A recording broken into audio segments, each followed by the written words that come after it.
करवा चौथ व्रत कथा। कार्तिक मास की चतुर्थी को करवा चौथ का व्रत किया जाता है। करवा चौथ के व्रत का संबंध करवा माता और गणेश जी से है। साल की गणेश चतुर्थी को गणेश जी पूजन किया जाता है और कार्तिक मास की चतुर्थी बड़ी होती है, इसलिए इस दिन करवा चौथ का व्रत होता है। इसलिए इस दिन करवा माता और गणेश जी की कहानी पढ़ी जाती है। इस बात व्रत में कथा सुनने का विधान है। सभी लोग अपने अपने परंपरा के अनुसार व्रत कथा सुनते हैं। यह व्रत कथा सुनने के बिना अधूरा है। अगर आप भी करवा चौथ का व्रत कर रही हैं तो नीचे दी गई इन 4 कथाओं में से एक कथा जरूर सुने। इस व्रत कथा में साहूकार की बेटी और गणेश जी की कथा प्रमुख है। कुछ लोग धोबी से जुड़ी कथा भी सुनते हैं। कथा सुनते समय अपने अपने हाथों में चावल रखें और कथा पूरी होने पर इन्हें भगवान को अर्पित कर दें। इसके अलावा कथा सुनाने वाले को दक्षिणा जरूर दें। किसी की कथा दोपहर 12 बजे के बाद पढ़ी जाती है और किसी के शाम को तारों की छाँव में कथा पढ़ने का विधान है। इसके अलावा करवा चौथ पर कथा समाप्त होने पर मन में प्रार्थना करें कि माँ जैसे अपने उसके सुहागन की रक्षा करी, वैसे ही हमारे भी सुहाग की रक्षा करना। करवा चौथ की धोबिन वाली कहानी। करवा नाम की एक पतिव्रता धोबिन अपने पति के साथ तुंगभद्रा नदी के किनारे रहती थी। एक दिन जब पति कपड़े धो रहे थे तब एक मगरमच्छ ने उन्हें अपने दांतों में दबाकर यमलोक ले जाने लगा। पति की पुकार सुनकर करवा वहां पहुंची और मगर को कच्चे धागे से बांधकर यमराज के पास ले गई। करवा ने यमराज से अपने पति की रक्षा करने की गुजारिश की और कहा कि अगर उन्होंने अपने पति को बचाने में मदद नहीं की तो वह उन्हें श्राप देंगे। करवा के साहस से डरकर यमराज ने मगर को यमलोक भेज दिया और पति को दीर्घायु होने का वरदान दिया। मान्यता है कि तब से कार्तिक कृष्ण की चतुर्थी को करवा चौथ का व्रत रखा जाने लगा। करवा चौथ के व्रत में सुहागिन महिलाएं करवा माता से प्रार्थना करती है कि जैसे उन्होंने अपने पति को मृत्यु के मुंह से वापस निकाला था वैसे ही उनके सुहाग की भी रक्षा करें। साहूकार के 7 बेटों और 7 बेटियों वाली कथा। एक साहूकार के 7 लड़के और 1 लड़की थी। साहूकार के बेटे अपनी बहन से बहुत प्यार करते थे। साहूकार ने के साथ उसकी बहुओं और बेटी ने चौथ का व्रत रखा था। चौथ का व्रत में चांद देखकर ही व्रत खोलते हैं। रात को जब साहूकार के लड़के भोजन करने लगे तो उन्होंने अपनी बहन से भोजन के लिए कहा। इस पर बहन ने बताया कि आज उसका व्रत है और वह खाना चंद्रमा को अर्घ देकर ही व्रत खोल सकती है और कुछ खा सकती है। सबसे छोटे भाई को अपनी बहन की हालत देखी नहीं गई और वह दूर पेड़ पर एक दीपक जलाकर चलने की ओट में रख देता है। दूर से बहन को दिखाता है। चलने की ओट में रखा दीपक चांद की तरह लगता है। ऐसे में वो ऐसा लगता है जैसे चतुर्थ का चांद हो। बहन ने अपने भाभी से भी कहा कि चंद्रमा निकल आया है, व्रत खोल ले, लेकिन भाभीयों ने उसकी बात नहीं मानी और व्रत नहीं खोला।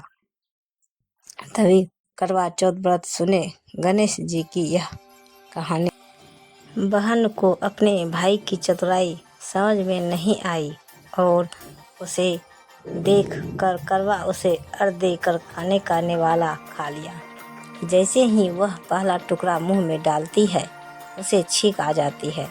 दूसरा टुकड़ा डालती है तो उसमें बाल निकल आता है और तीसरा टुकड़ा मुंह में डालती है तभी उसके पति की मृत्यु का समाचार उसे मिलता है। वह बेहद दुखी हो जाती है। उसकी भाभी सच्चाई बताती है कि उसके साथ ऐसा क्यों हुआ। व्रत गलत तरीके से टूटने के कारण माता उससे नाराज हो गई है। इस पर वह निश्चय करती है कि वह अपने पति का अंतिम संस्कार नहीं करेगी और अपने सतीत्व से उन्हें पुनर्जीवन दिलाकर रहेगी। शोकातुर होकर वह अपने पति के शव को लेकर 1 वर्ष तक बैठी रही। और उसके ऊपर उगने वाले घास को इकट्ठा करती रही। उसने पूरे साल के चतुर्थ को व्रत किया और अगले साल कार्तिक कृष्ण चतुर्थ फिर से आने पर उसने पूरे विधि विधान से करवा चौथ व्रत किया। शाम को सुहागिनों से अनुरोध करती है कि यम सुई ले लो, फिर यह सुई दे दो, मुझे भी अपने जैसे सुहागिन बना दो, जिसके फलस्वरूप करवा माता और गणेश जी के आशीर्वाद से उसका पति पुनः जीवित हो गया। जैसे गणपति और करवा माता ने उसकी सुनी वैसे सभी की सुने, सभी का सुहागन अमर हो। प्रेम से बोले करवा माता की जय हो। दूसरी कथा, गणेश जी की अंधी बुढ़िया माई वाली कथा। कहानी, एक अंधी बुढ़िया थी जिसका एक लड़का और बहू थी। वह बहुत गरीब थी। वह अंधी बुढ़िया माई नित्य प्रतिदिन गणेश जी की पूजा और चौथ का व्रत करती थी। माई की पूजा से प्रसन्न होकर एक दिन गणेश जी भगवान ने उससे दर्शन दिए और बोले कि बुढ़िया माई तो रोज निस्वार्थ भाव से मेरी पूजा करती हैं, जो चाहे सो मांग ले। बुढ़िया माई बोली, हे विघ्नहर्ता गणेश जी भगवान, मुझे तो मांगना नहीं आता है, सो क्या मांगो। तब गणेश जी भगवान बोले, माई मैं कल आऊँगा, तो अपने बहू बेटे से पूछकर मांग लो। तब बुढ़िया ने अपने बहू बेटों से पूछा तो बोला कि माँ धन मांग लो, और बहू ने कहा कि माँ पोता मांग लो। बुढ़िया ने सोचा कि बेटा बहू तो अपने अपने मतलब की बातें कर रहे हैं, अतः उस बुढ़िया ने पड़ोसिन से पूछा तो पड़ोसिन ने कहा कि बुढ़िया माई तेरी थोड़ी सी जिंदगी बची है, तू क्यों तो मांगे धन और क्यों मांगे पोता, तू तो केवल अपने आंखें मांग ले, जिससे तेरा जीवन सुख से व्यतीत हो जाए। उस बुढ़िया माई ने बेटे बहू तथा पड़ोसिन की बात सुनकर घर में जाकर सोचा, जिससे बेटा बहू भी खुश हो जाए और मेरा भी भला हो, वह भी मांग लूँ। जब दूसरे दिन गणेश जी भगवान आप आए और बोले, बुढ़िया माई मांग ले। गणेश जी भगवान ने वचन सुनकर बुढ़िया माई बोली, हे विघ्नहर्ता अन्न देवों, धन देवों, निरोगी काया देवों, अमर सुहाग देवों, दीदा गोरा देवों, सोने के कटोरे में पोते को दूध पीता देखूं, अमर सुहाग देवों और समस्त परिवार को सुख देवों, आपके श्री चरणों में मुझे स्थान देवो। बुढ़िया की बात सुनकर गणेश जी बोले, बुढ़िया माई तूने तो मुझे ठग लिया और कहती है कि मांगना नहीं आता, जो कुछ तूने मांग लिया वह सभी तुझे मिलेगा। यूं कहकर गणेश जी भगवान अंतर ध्यान हो गए। हे गणेश जी भगवान, जैसा बुढ़िया माई को दिया वैसा सबको देना, वैसे ही सबको देना और सभी पर अपनी कृपा बनाए रखना। प्रेम से बोलो माता करवा माता की जय। तो ऐसे ही वीडियो देखने के लिए हमारे चैनल को सब्सक्राइब करें और वीडियो को लाइक ज़रूर करें।